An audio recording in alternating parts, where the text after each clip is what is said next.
Bonjour Gaëtan. Bonjour Chloé. Comment t'as rencontré le break? Bon, je pense que j'ai rencontré d'une manière assez atypique. Moi j'ai grandi à la campagne, donc au milieu des vaches et des champs et des potagers. Mais j'ai toujours adoré les acrobaties, les sauts périlleux, etc. Et quand j'étais petit, j'allais dans le champ à côté de chez moi, depuis les bottes de paille, j'allais faire des saltos là-bas. Et en fait, c'est un jour, j'avais 13 ans, et quelqu'un me dit « Ah, tu fais du breakdance ?» J'ai dit « Bah non, je fais des saltos. » Et c'est là que je me suis dit « Mais c'est quoi le breakdance ?» Du coup, et je suis allé voir sur YouTube. Et je me suis dit « Waouh, mais c'est quoi ce truc ?» Et depuis ce jour-là, en fait, je me suis dit « Bah maintenant, je fais du breakdance. » Et j'ai jamais décroché, quoi, depuis ce moment-là.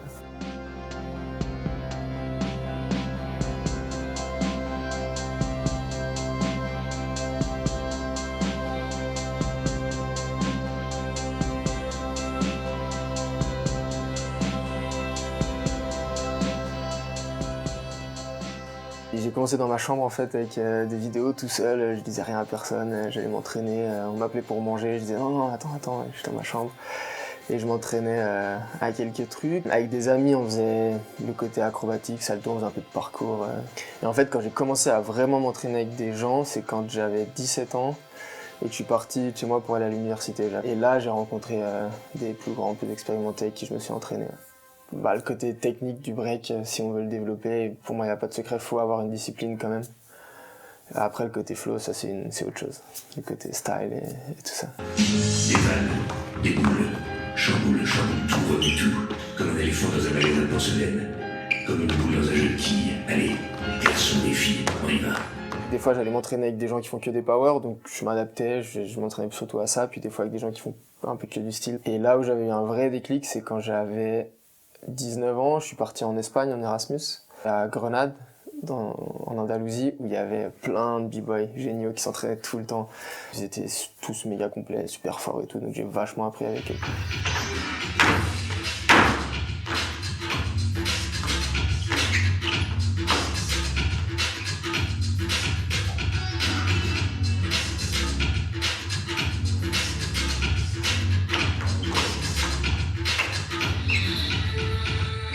Le solo, je pense que c'était un long cheminement avant de vraiment vouloir en commencer un.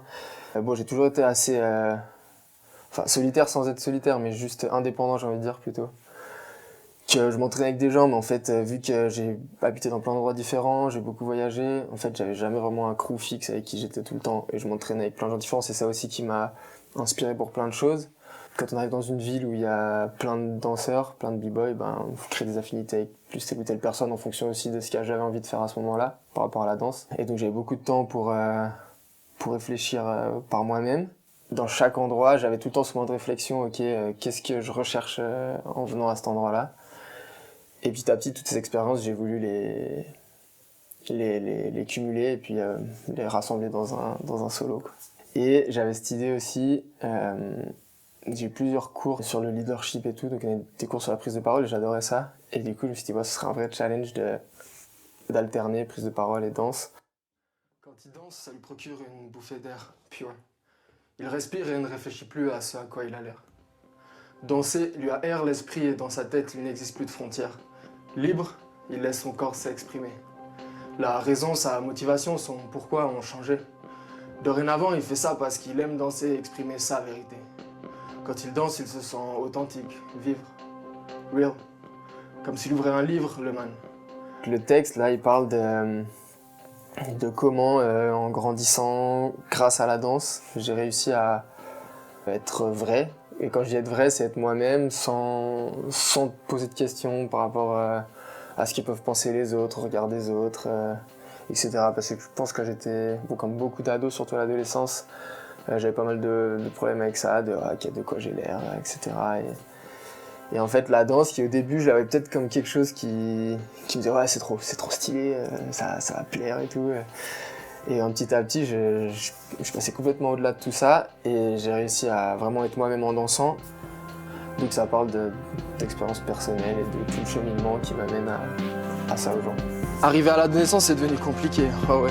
C'est le moment où on prend conscience du regard des autres et qu'on commence à se soucier.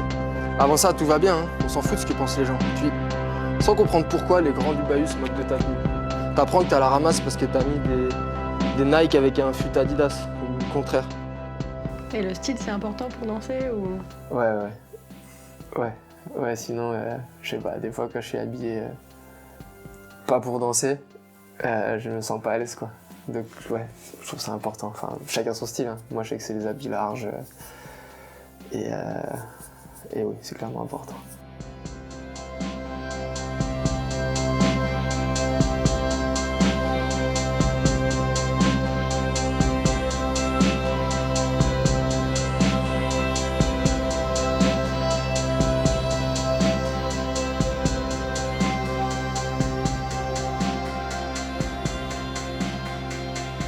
Moi, la musique que j'aime bien écouter, c'est du reggae, alors ça va pas trop avec le break, mais plus pour la recherche, en fait, ça va me faire trouver des trucs différents et après essayer de les adapter.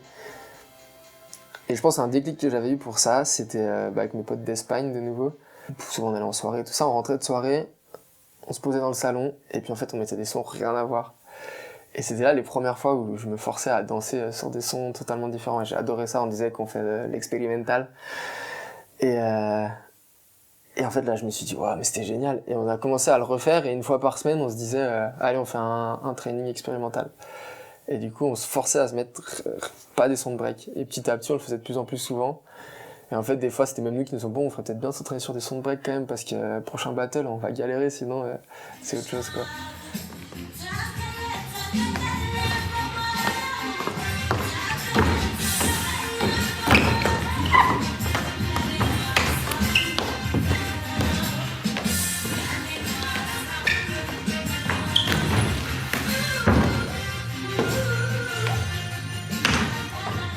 Quelles sont tes meilleures chaussures pour breaker? Celles-là, elles sont bien. Semelle dure alors. Ouais, semelle. Moi, j'ai dansé avec toi, mais ouais, j'aime pas les grosses semelles parce que je trouve qu'on sent moins le pied sur le sol. Et en plus, celles-là, je pense que si on pouvait voir à l'intérieur, à mon avis, il y a plus que ça comme semelles. Celles sont usées, surtout au niveau des orteils, tout ça. Mais ouais, chaussures pas trop lourdes et on sent bien le sol en fait. Ouais. De toute façon, à quoi bon cacher le passé? Au final, c'est grâce à lui si on en est là aujourd'hui. Et la vérité, elle fait du bien. Mais la vérité dans le sens, pas mentir certes, mais aussi la vérité dans le sens être véritable, être vrai. La vérité permet de lâcher prise. Pourquoi j'ai fait ce move chelou tout à l'heure là? Tout ça.